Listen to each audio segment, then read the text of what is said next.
Hey there, space adventurers. Strap in and power up your starships because today we're warping back to the dawn of intergalactic battle simulations.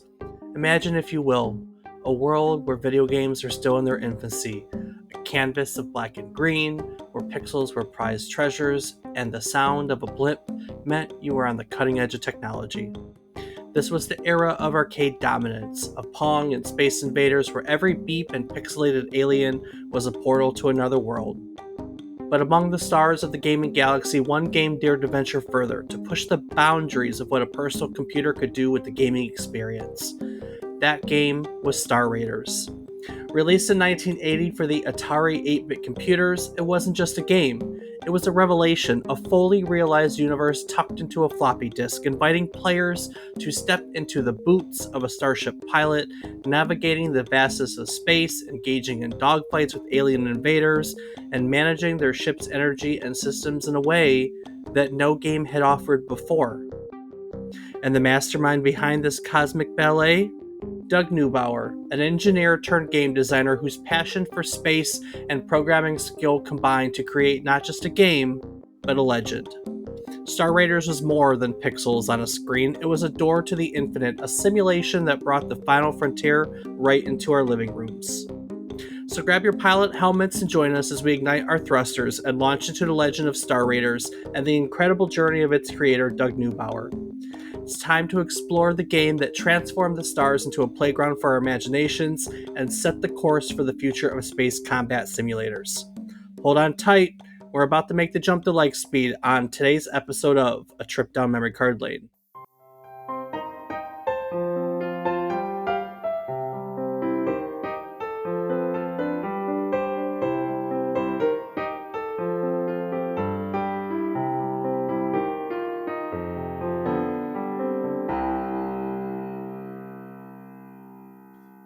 Good morning, good afternoon, and good evening.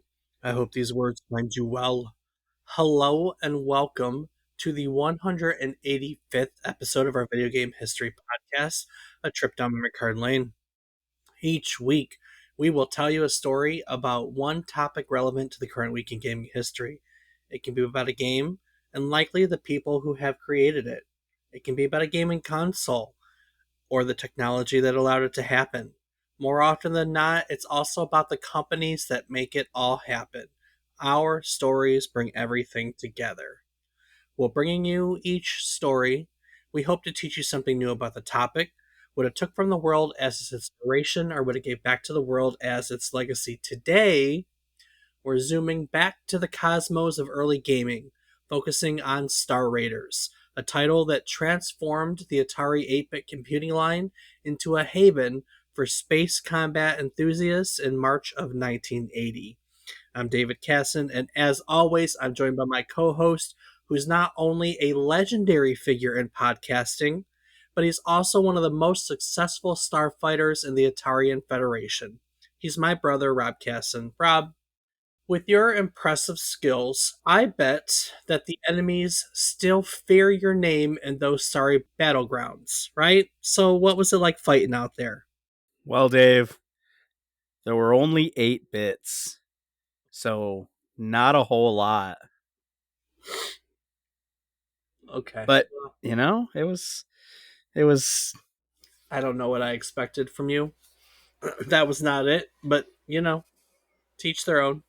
8 bits. Oh my god. It's like, that was a whole lot of setup. Know that, right? no. How so? Okay. Well, we're not going to repeat it.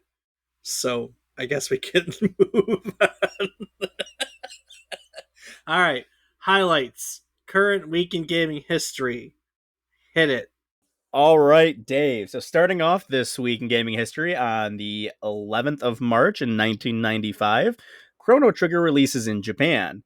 This is Square's iconic RPG, and it introduced gamers to a time-traveling adventure that would become a defining moment in the RPG genre.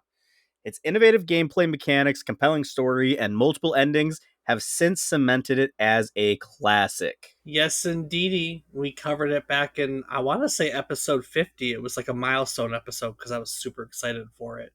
Yeah, and it comes on a sad time too. It does. I'm gonna let you go ahead.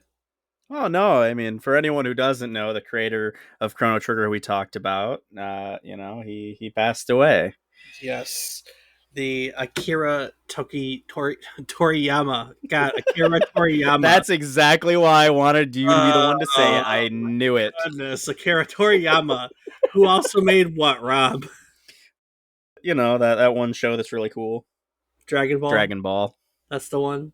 That's the one, Yeah, yeah. That's and a few other things, but that's that is a very big loss for video games and anime. Um, just both those communities. It's a very big loss. He has been very, very influential. Even if you are into anime and let's say Chrono Trigger isn't your thing, there are countless developers who can cite his work as inspiration. So he it's a shame. He will be missed.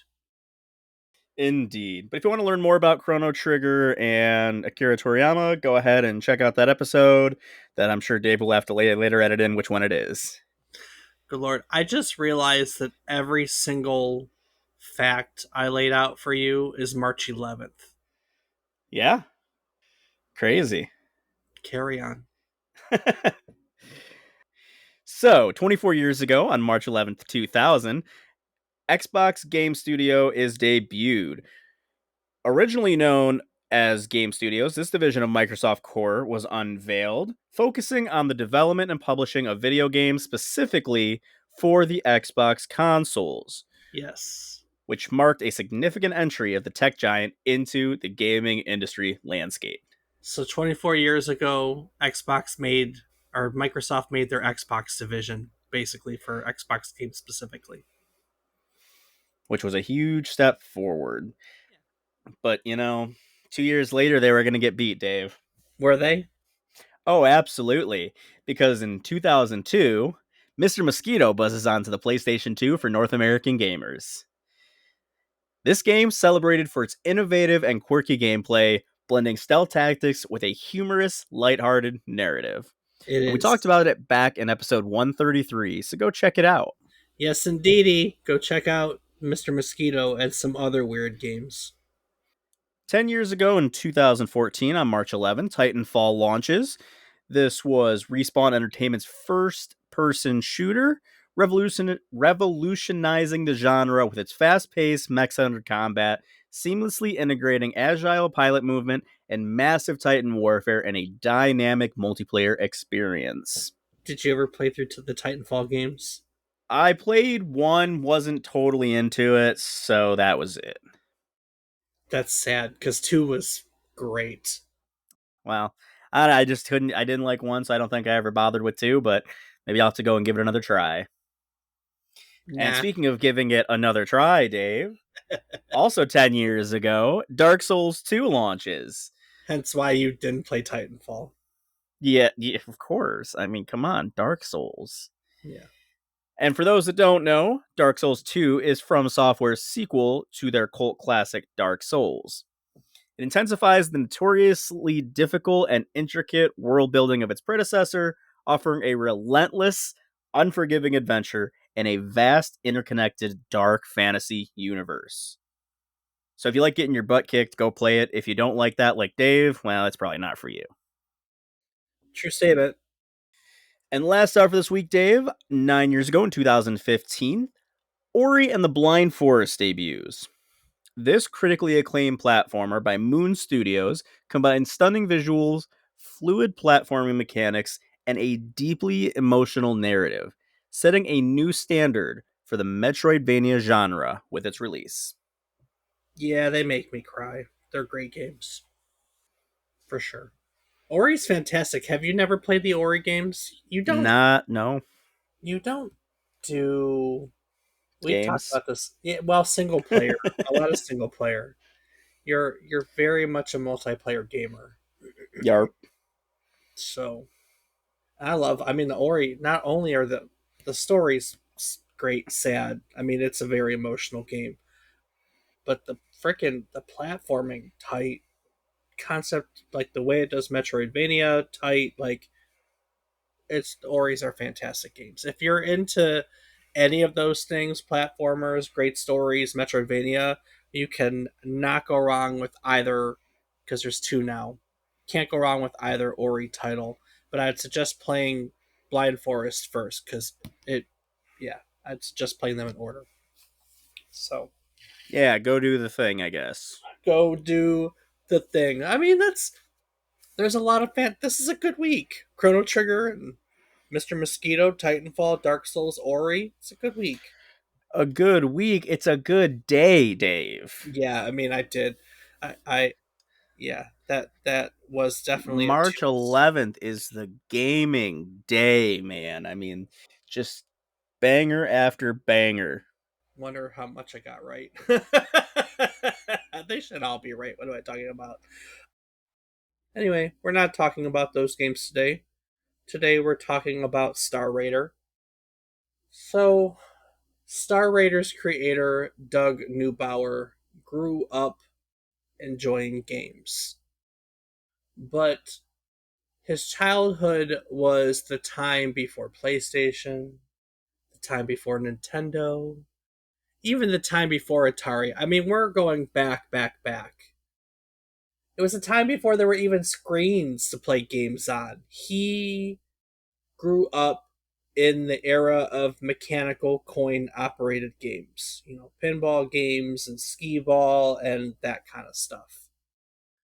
On his website, Neubauer recalls the earliest games he ever laid eyes on. They were mechanical contraptions of all kinds, uh, of different game styles and different types, at a place called the Pixie Kitchen in Lincoln City, Oregon. A place that is sadly no more. It's just memories on his website. And one of the more interesting ones that he talks about specifically, is a coin operated baseball game. It's the kind that vaguely resembles a pinball machine. A metal or wood ball rolls towards you, and there's a flipper or bat, if you will, that you swing, and you hit the ball into a series of markers or pins in the back of the field that all represent, what type of hit it is. There's a single, doubles, triples. There's an out. There's a home run, and that's how you play coin op baseball. This coin op baseball game in particular, caught his attention so much so that he went home and he made one out of wood, cardboard, and pieces from his erector set. And he said that it was a successful contraption, but unfortunately it broke down a lot and had to be fixed. Then came the early 70s, and his cousin's Randy Emberlin, not related to the story, but he's a famous comic book inker, known probably best for Spider-Man, inking Spider-Man comics. So his cousin comes and tells him about a new coin-operated game that uses a TV screen. Now, coincidentally, there was one close to them at Portland State University. So they drove up to Portland State, and they were in awe of the technology that went into computer space, which we've done an episode on. It's the very first video game arcade cabinet. And that pretty much settled it for Neubauer. He kind of knew what he wanted to do at that point. He knew that he either wanted that, like, for himself, wanted computer space for himself, so he wanted to play video games in his home, or he wanted the ability to make them for himself, to make video games. So he went off to college and got an electrical engineering degree, computer engineering degree. I couldn't specifically find which, but he was hired by National Semiconductor afterwards in in their in their calculator and home computer division. Now, at the time, National was trying to develop a home computer or video game machine around Intel's 8080 chip. So he was part of the design group that was trying to make this home computer get up around the 8080, which was Intel's basically chip that started the personal computer revolution for a lot of companies. And they were able to design a machine. They prototyped it into what we call the wire wrap phase, which is where you basically have wires on a what's the word I'm looking for? Press board, circuit board, right? Breadboard? Oh, circuit board. Breadboard. Yeah. No, breadboard. No, breadboard. Breadboard's Oh, a wire in a breadboard. That's a wire wrap, right? That you prototype your circuits with a wire wrap. That's the wire wrapping. So they wrote design a machine with the chip in, prototyped on a breadboard in the wire wrap, with wire wrap, and they started making a few games for it. Neubauer made a clone of Computer Space for this prototype, and they made another game called Turtle Derby, which Neubauer described in an interview as probably the most boring video game ever made. So it's promising, wow. right? B That's hmm, that's quite it's quite something. it's something. It definitely makes me want to find out what Turtle Derby is. Couldn't find it. Anyway, before anything could come of this project, National canceled their home computing project. Um, they decided to stick with semiconductors and not become a company that made things that use semiconductors, so to speak.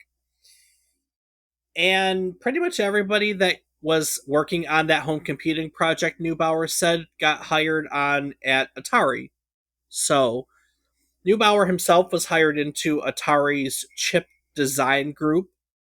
He was tasked with creating the logic design on one of the chips for Atari's 8-bit computing line, which were the Atari 400 and 800, one of which we had in the house before you were born. That's how I learned how to write a basic on one of those Atari computers. And what this team designed is what is called the POKEY chip. It combined functions for the potentiometer and the keyboard, hence POKEY. The potentiometers, if you don't know, were the paddle controllers that were used on these earlier computers and eventually the consoles. And the keyboard, well, we still use those every day, so I would hope that you know what a keyboard is. Nope. No, no, no clue. Is it Not a a clue. is it a keypad to you then? I just see a thing with letters. That's it. You got me there. A typewriter, that's it. That's it, the typewriter.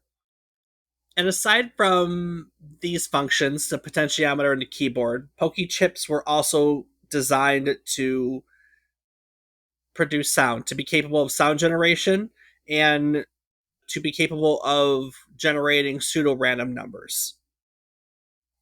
Now, the Pokey chips were first released in the 8-bit Atari computers. They would become commonplace in all the Atari computers. They were pretty much used down the Atari computing line after that. And eventually, the Pokey chips even became part of the successor to the 2600, which was the Atari 5200. Many of Atari's successful arcade cabinets use Pokey chips. These cabinets that have Pokey chips include Centipede, Missile Command, Asteroids, and Gauntlet. We've covered more than one of those in previous episodes, so if you're interested in learning about the history of what Asteroids or Gauntlet specifically, and Missile Command, actually, I think the only one of those we haven't done yet is Centipede. If you're interested in learning about the history of any of those games, go check out our archives at our website, which of course is www.memorycardlane.com if you're interested. Yeah. Do Yeah, the thing. do the thing.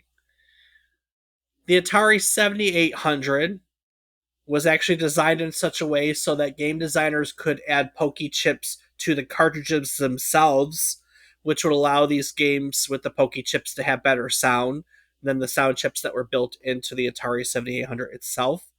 That being said, only two licensed video games, the Ball Blazer and Commando, ever actually took advantage of this function and have Pokey chips in them. So the chips that this team designed got around. They're very common in Atari products, so to speak. Neubauer himself liked to play around with the functions on the POKEY chip, in particular the sound functions. He used the sound functions to emulate the sound effects from Star Trek, such as explosions, the engines, and the sound of photon torpedoes. But the thing with Atari is that there really wasn't constant work for a hardware team. They would design a chip and then it had to go into production, and design another chip, had to go into production. So there was some downtime for the team in between projects. And the team used this downtime in different ways. One way, of course, is they played video games. Neubauer recalls about this time, which was the late 70s, being a fan of Warren Robinet's Adventure, which we've covered in a previous episode, like the granddaddy of Easter eggs and the adventure genre. He also recalled playing Mattel's Football, recalled playing a very difficult chess game written by another programmer named Al Miller. But playing games wasn't their only deal. Some of the design team liked to work on creating games just for fun, but realistically, hardly anything ever came of those projects. They were mostly just proofs of concept for some of the functions that these team was building into their hardware. Somewhere in the midst of his uptime, Neubauer discovered a text-based Star Trek game. There had been one that was designed for various computers, mainframe, and then through the 8800 lines and so on and so forth as early as 1971. So that was no doubt this game here that had been just, ported from system to system to system throughout the 70s.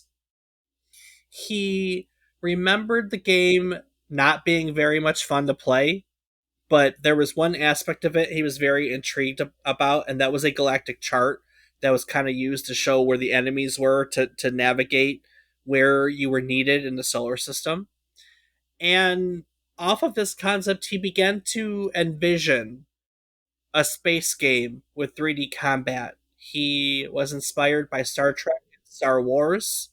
He pictured bringing elements of other science fiction films into it that were popular at the time, like 2001: A Space Odyssey, Stanley Kubrick and George Lucas's THX 1138. He also wanted the game to have references to Battlestar Galactica, which was a television show that he was watching at the time. And all around these concepts, he began to create a space combat game. He wanted the game to be in a 3D perspective, to have it in 3D, looking out the cockpit of a starship, feeling just like you were on the ships in Star Trek or Star Wars with the stars flying past you. But nobody had done anything like that before in any way, shape, or form that he could tell, at the very least. Let's be honest, 1971 was space war, and we're in the midst of the video game industry finding itself right here in the mid to late 70s. So much stuff hasn't been done yet.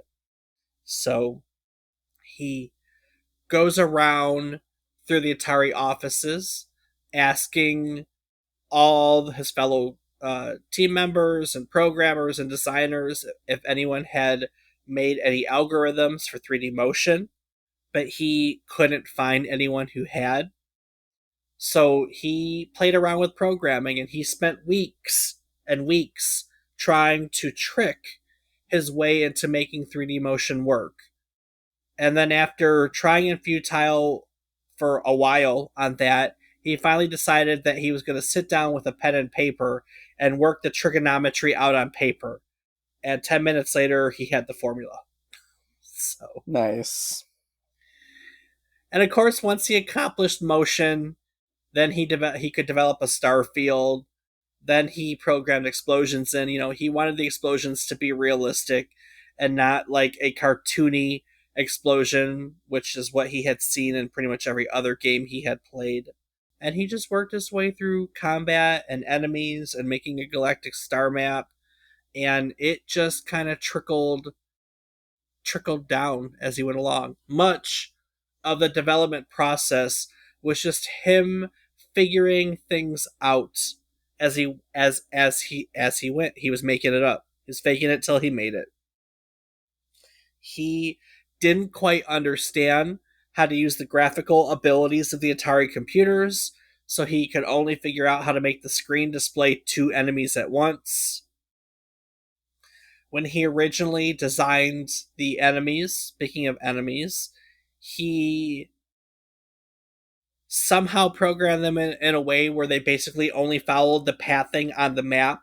So like the galactic map had lines and from here to here, and that straight and narrow path was literally the only way that the enemies would go, which made them stupid easy to kill, and it made the game no fun whatsoever. So he had to learn how to add random pathing variations to them to mix it up and make it more interesting. He was also convinced that he did not want a number score system. So instead of scoring by numbers, he applied a military ranking to the end of each level with humorous ratings if you did awful. Among some of the things that you would be called if you sucked at each level was Galactic Cook, Garbage Scout Captain, and Star Commander Class 1. That one's so Nice. subtle. I love it. That's good. And so he spent 6 months or so banging out this game, making Star Raiders, and he released it. He said that by the end of it, he was really tired of it, and so that was that. Just like that, he just kind of decided that he that he was done, which kind of cracks me up, to be honest with you. 6 months, I'm done. So he finished it, and it got released to the world in March of 1980 for Atari's 8-bit computers. That'd be the Atari 400 and the Atari 800. And I mean, frankly, at the time, it was something quite unlike anyone had ever seen. And speaking of something unlike anyone had ever seen or heard in this case, do you, dear listeners, have something completely new that you'd like to offer up to the world? Have you ever considered making your own podcast? Do you have something clever and engrossing that you'd like to share with the world, but you really just don't know how? Our friends at Zencaster have created an all in one podcasting suite of tools that makes it easier than ever to create your own podcast. With Zencaster, it's super easy to record a podcast. Everyone logs in using their web browser, and you just start recording a high quality podcast right away. It allows you to record up to 4K video with your guests, and with Zencaster's multi layered backups, you always have the highest quality recordings, even if the connection is unstable. With Zencaster, you also never have to worry about what you sound like. Zencaster's post production process makes you sound buttery smooth. It automatically removes all those ums and ahs, removes all those awkward pauses. You can set the right podcast loudness. You can reduce background noise. It's just a bunch of options on a menu, and then with a single click of the button, it goes and does everything for you. And if the thought of podcasting overwhelms you because you think you need tons of different tools and services, relax. Those days are over. With Zencaster's all in one podcasting platform, you can create your podcast all in one place and distribute it to Spotify, Apple, and other major destinations. So, if you'd like to start your own podcast, or maybe you want to take your current podcast to the next level, we've got a deal for you. Go to zencaster.com/pricing and use our offer code memory card lane, and you'll get 30% off the first month of any Zencaster paid plan. Sign up for Zencaster today, and you can experience the same ease in producing your own high quality podcast as we do each week. Go out and share your ideas with the world. Go out and share your ideas with the world. So, Yeah. Star Raiders, if you don't know, is a first person shooter space combat simulator video game. It simulates 3D space combat between your ship and an inflating fleet of aliens known as the Xylons. And it was very unique for the time. It was graphics, the likes of which people really hadn't seen. It had different views you could switch between. There were map views and long range scan views that would allow you to see forward, first person view. And as you're doing this, the 3D Starfield is like streaming the whole time. So everything was kind of happening and going, and it was never stopping. And that was exciting for people at the time too, because it made it feel like it was a like breathing simulator, right? Because things don't stop when you switch to a map. And so the fact that this game didn't, it was like a level of realism the likes of which people had really never seen. So they get Star Raiders out there, and it's basically one of the most successful titles, if not the most successful title, for Atari's computer lineup, right? It was ported over to the Atari 2600 the following year. Eventually, it was ported over to the Atari 5200. It is the first game to use all 12 buttons on the 5200's controller, so that's unique about it. So yeah, it was something special. And the thing of it is I don't think that most people have ever heard of it. Rob, is it something that you've ever come across before? Nope, sure ain't. Which is sad, and why we're talking about it today. So realistically, like at least from the academic perspective, this is one of the most influential games from this era. It may not be talked about very much.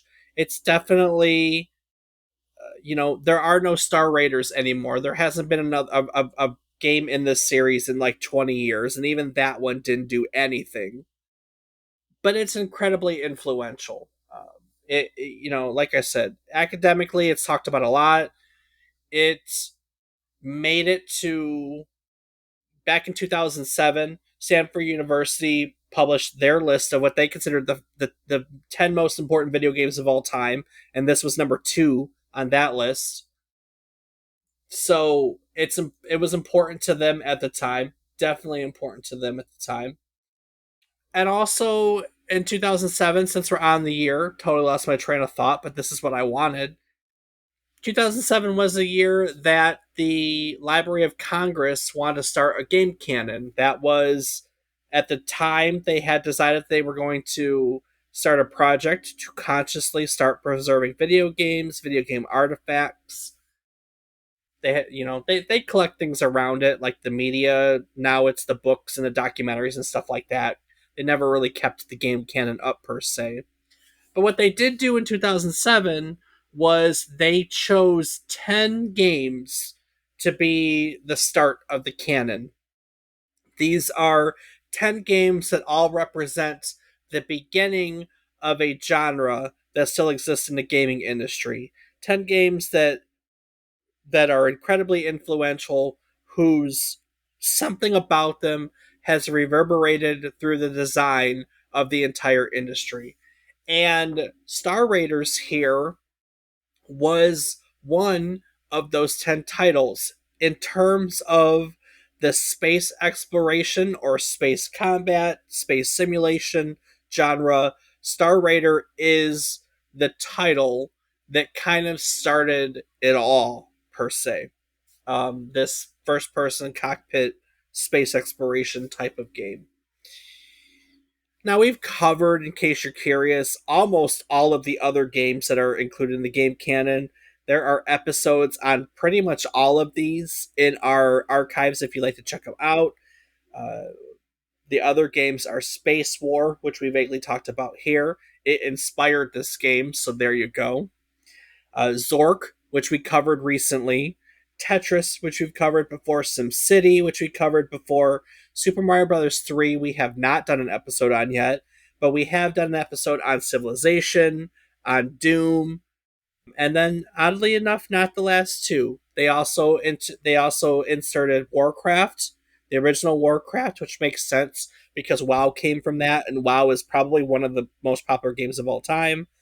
And then they also entered the sensible world of soccer, which is what FIFA became, which became FIFA. And internationally, FIFA is an absolutely huge title, right? I would say so. Yeah. Yeah, I would definitely say so. I think that's a very, very, very fair statement. Star Raiders is an incredibly influential title. It has touched on so many games. I mean, we've talked about it before when we did an episode on Elite. Elite, of course, is probably the first true, like, open ended, open world video game, meaning a game that had no end to it per se, and an open world where you can do anything that you want. And in order to create Elite, basically the creator Braben of Elite looked at this game and said, I think I can do better. And he did. And so, like, this is just one of those titles whose influence has just, like, reverberated throughout the entire industry. Because even if you just trace from Star Raiders to Elite, the concept of open ended gameplay and the concept of an open world just kind of, I mean, those are like the tenets of game design nowadays, are they not? Sure. Yeah, great, I mean, fantastic. you know better than I do, man. You know video games enough, you know? Open ended, open open ended and open world. That's a lot of video games are made that way nowadays, where you can go and do what you want and be what you want. Heck, we play survival games, and every survival game is kind of the same way, right? With no particular goal in mind, just go and do what you want in an open world. I mean, I feel that there's an underlying goal. It's just that not often do we actually bother with it. That's probably fair. So, Yeah, I mean, there are quite a few of them, but a lot of the ones that I play, just I don't know. I don't do a whole lot with. I feel like that's normally more on the solo player side nowadays. It's MMOs are really the only great example for multiplayer or the survival stuff like we do. But again, like there's a goal. there is a goal. It no doubt inspired a whole series of clones, Star Master, Space Spartan, Space Attack. We did an episode once on Starpath and their supercharger plugin for the 2600 that has a game called Phaser Patrol, which is a Star Raiders clone. So, and like I said, the game itself was ported over to the 2600. The 2600 version of Star Raiders has made it into countless, countless Atari compilations over the years. But recently, Atari did an Atari 50 celebration a few years ago for, I mean, Xbox and Windows and all that. And they actually included the Atari 5200 version of Star Raiders in that collection. So it was also reimagined and re-released as Star Raiders in 2011 for the PlayStation 3, Xbox 360, and Microsoft Windows. Obviously, you've never heard of it, so it couldn't have been that popular. Um, you know, but yeah. Interestingly enough, despite being a great seller for Atari, I don't know if you'll recall this because it was common during the time, but Neubauer made absolutely nothing from the game. Back then, aside from his salary, back then that's how they paid employees. Atari didn't grant royalties to developers; they just paid a salary to them. He was being paid the salary he made for being a hardware engineer. So I guess it's not fair to say he didn't make anything. He just didn't earn anything above and beyond for creating one of the, what people consider to be one of the best games ever made for Atari, the Atari 2600. Who needs credit? Nah, who needs credit? Well, he gets all the credit. He just doesn't get paid. He just doesn't get paid. Never gets paid for it. So Neubauer ended up leaving Atari, but continuing to work in its orbit. He went and developed three games for Fox Video Games circa 1982, 1983. He went to Fox because he was secretly hoping that he could make Star Wars games because Fox Video had Star Wars, but he didn't understand at the time that just because you own the movie doesn't mean that you own the rights to the video games and adaptations, and Fox did not own those adaptations. That went to Mattel, I think. We talked about it with the Spider-Man episode. I'm pretty sure it was Mattel. So these three games that he made for Fox Video Games, they were actually published under a pen name. They're made with a designer named Dallas North. I don't know why he picked a pen name. That was not clear. But he did make these three games, and he named himself Dallas North on them. The first of these games was based on a 1982 film called Megaforce. Then that was followed by a video game based on the movie Alien. And then lastly, in 1983, he made a video game adaptation of the television show MASH.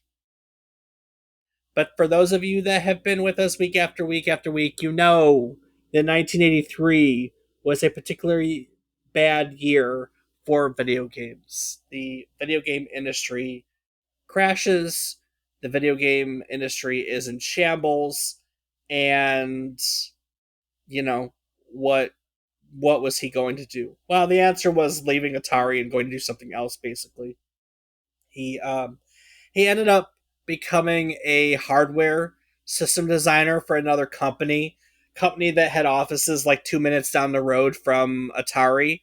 So he actually kept doing contract work for Atari in his free time, kind of the same way that he made games in his free time while working in Atari as a hardware engineer. He continued to do the same, but not while working for Atari. That was kind of smart on his part, though, because then he was collecting two salaries, right? He was Yeah. making salary in his day job, but then to be a contractor for Atari, they had to pay him too. So that was a smart move on his part, no matter how you shake it. Definitely, definitely, definitely.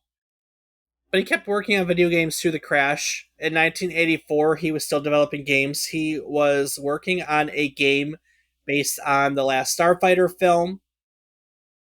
That is about the time when Jack Tramiel bought the company.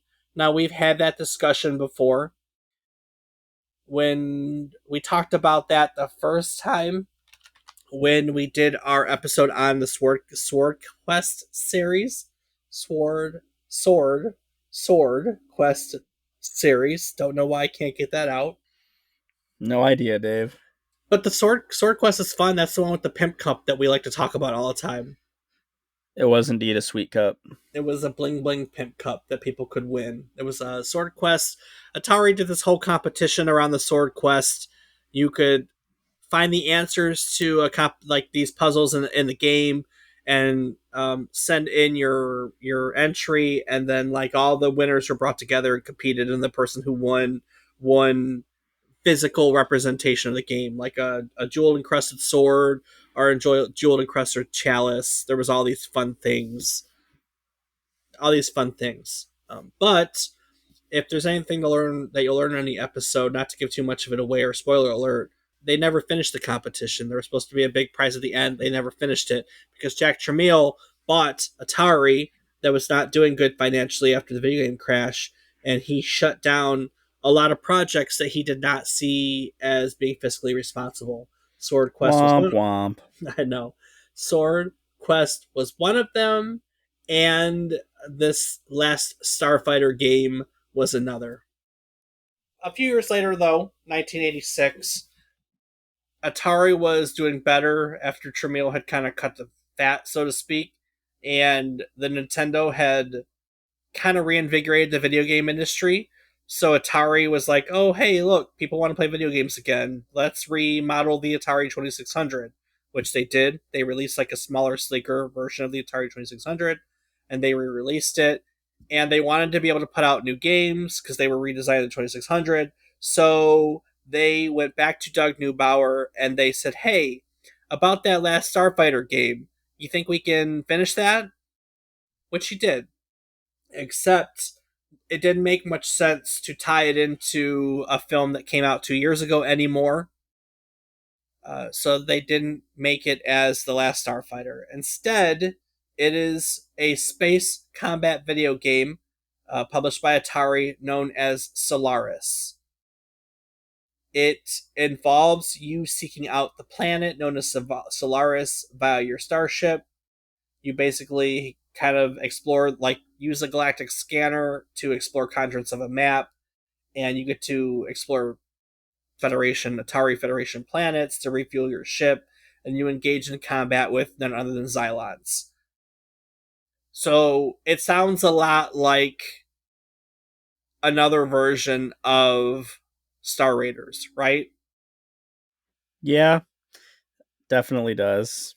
And to fans of Neubauer and the Atari and everything, they see it as a spiritual successor. But Neubauer himself has kind of said in interviews, I saw more than one interview where he was asked about it, and he has said that technically the games aren't meant to be related to one another in any way, shape, or form. But the truth of the matter is when you do one thing good, you're always going to be compared to that thing.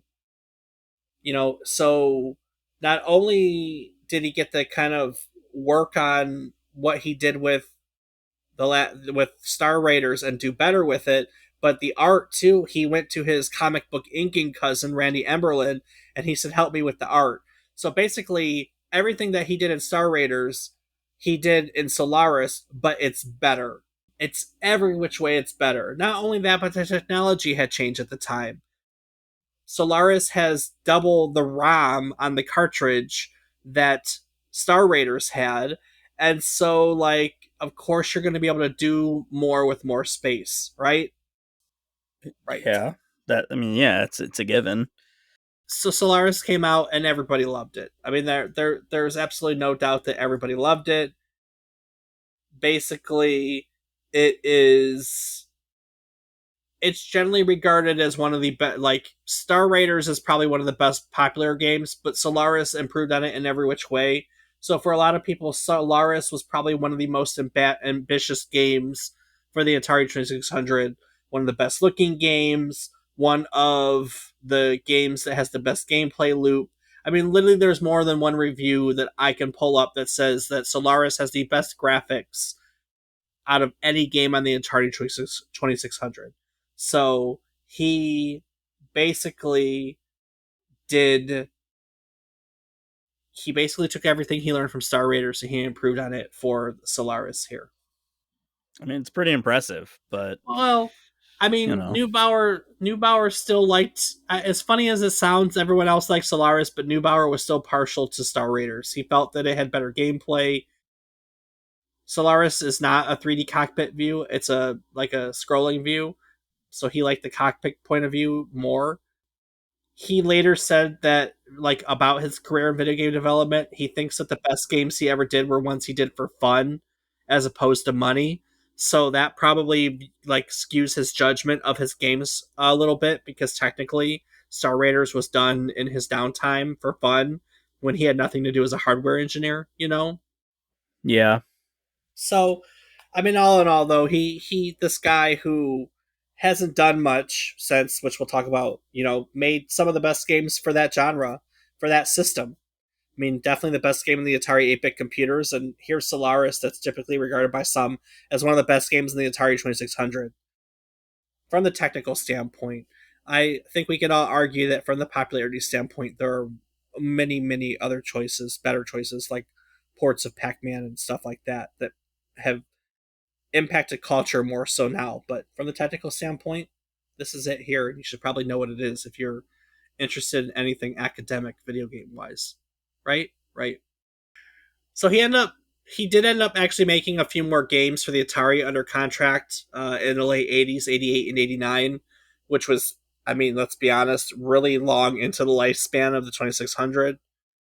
The Atari 2600 wasn't discontinued until 1992, but I mean, 83 is when the NES came out, 84 for us, and we're 5 years into that lifespan by that point, 4 and 5 years, and the NES was so popular that it's hard for me to wrap my head around the fact that people were still making games for the Atari 2600 this far into the next generation, which was the NES, you know?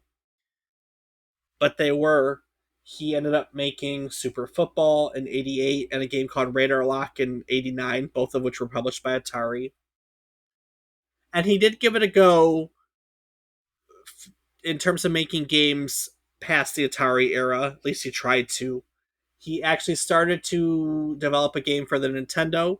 It was tentatively called the Solarian Patrol. I found a little tidbit of it in one of his interviews. He wrote, "The unique thing about it was that the graphics were all scanned images of model spaceships. I went to a hobby shop and I bought a number of model kits of jets, spaceships, World War II tanks, etc. I tore them all apart and I reshaped them into unique spaceships. One I remember that was interesting was a Borg ship, which I made by essentially taking all of the leftover scraps. These models use a lot of plastic sticks to hold the real model parts, and I glued them all together to form a large box. It looked pretty much like the real thing. I hung the ships from the ceiling with black thread against a black background and used a photographic spotlight simulating the sun to give them a real look. With a camera and a video capture board, I scanned them into the computer and used various imaging processing techniques to pack them into the Nintendo. I thought the effects looked quite nice. However, by the time I had finished, I had missed the market." So, there you go. Womp womp. Wah wah wah. And that was it. That was quite enough of that for him. You know, he obviously made all these space games. He was actually asked once, why do you make all these space games? And he just said, because I'm better at space than anything else. So, and he ended up saying in engineering, I found little tidbits about what he was doing in various articles. You know, he was a hardware engineer in multimedia for a while. He kind of stayed in that like hardware engineering little tidbit, but he doesn't have any video game credits past Solaris and or actually Radar Lock, 1989 Radar Lock. So he hasn't really stayed in the video game industry, just kept doing the engineering thing in technology. But for a brief moment, he was the guy, right? Yeah, definitely. But it's not always the dream. Sometimes you realize, hey, I got to change it up. So sucks to see that for someone who obviously had talent, but that's sometimes the way it goes. Sometimes the way it goes. But there's no doubt that this game influenced many, many other games. You know, we talked about Elite, Wing Commander talks about it, and of course, there are a ton of games that we referred, like Sword Quest and everything, in this episode. There is a lot of content to branch out from here. And of course, if you'd like to learn anything about any of these other episodes, I would highly encourage you to do so. All of our old content is on our website, which you, of course, can go to by visiting www.memorycardlane.com. Rob, what other kinds of things can people find on our website? Well, Dave, people can find a calendar of our future episodes, maybe talk a little bit about some of the weird, quirky knowledge you have on some of our topics. You can find a link to our Discord where you can come just chat random things with Dave and I, be it games or anything else. You can find a link to our Patreon where you can help support us in the production of this podcast and get access to ad-free and unedited versions of our podcast. And you can also find a link to our social media where I can be found on several platforms as Rob_O_Raptor and Dave. I can be found on various platforms as David_is_wrong. Each week, we'll tell you a story about one topic relevant to the current week in gaming history. Sometimes it's about games, people, consoles, technology. I just tie it to the current week of the publishing week of the episode. But while teaching you each story, we learn things because every time I sit down to do my research and dig into this article and that article and this instruction manual and everything, I always find something new. That's the fun part for me, is to be able to dig things I didn't know out of all of these stories. And that makes me excited because then if I didn't know, I get to teach other people who I'm pretty sure don't know either. No offense. But that's the fun part, is teaching, learning. So in recognition of this fun little cycle, every week we go and we talk about our big takeaways. So Rob, what did you learn today? Well, Dave, I think my big takeaway has to be the POKEY chip. The Pokey chip. You like the Pokey chip, huh? I think for one, it's a hilarious name, and like it's every time you said it, all I could think of was like a Pokemon trading currency or something. But I think that it's just an ingenious little thing that it's something so minor that they created that obviously had such a big impact on so many games. I mean, like we talked about Missile Command, Asteroids, Gauntlet, Centipede's one we haven't talked about previously, but is another influential game, and then it just continued from there. And it's cool and it's simple, you know. I agree. It's kind of neat when you get to see the technology that just goes into everything and just trickles. The trickle effect is the butterfly effect was strong on this episode. Let's just put it that way. Yeah, no, you got a point there, Dave. So that's it for me. So what about your shelf? This game was a gap for me. I know it. I know it by name. Like I know that Solaris and Star Raider, you see them on all the lists of most influential video games of all time. I understand that it's a space combat game, but I've never really dove into it to understand why it held the place that it held. So this was all more of an academic exercise for me in being able to learn that and explain that, being able to speak why it's part of the game canon and the list of influential games. So I got to learn. I get to learn about its proper place in history, which is good for me to know. So fantastic. I think Absolutely, Dave. that'll do it. So before I take it into next week, is there anything that you'd like to add to today's episode? Well, as always, Dave, I do want to take one quick moment to say thank you so much to all of our listeners. It means the world to us to have you along for this ride and learn about old stuff with maybe kind of new people. So thank you. Thank you. Next week, we're going to be venturing into the airy, alien infested depths of planet Zebes as we celebrate the anniversary of a game that redefined exploration and atmospheric storytelling in video games. That, of course, is Super Metroid. Released for the Super Nintendo Entertainment System, this masterpiece not only elevated the Metroid franchise to new heights, but some would argue that it is one of the almost perfect examples of the Metroidvania genre in itself, with intricate level design, innovative gameplay mechanics, and a hauntingly immersive soundtrack. So join us next week as we unravel the legacy of Samus Aran's critically acclaimed mission, exploring how Super Metroid became a cornerstone of gaming history and left its own mark on gamers and developers alike. Tune in next week for an interstellar journey through gaming excellence on yet another trip down memory card lane. To the thing. Doobie da ba ba da doo ah.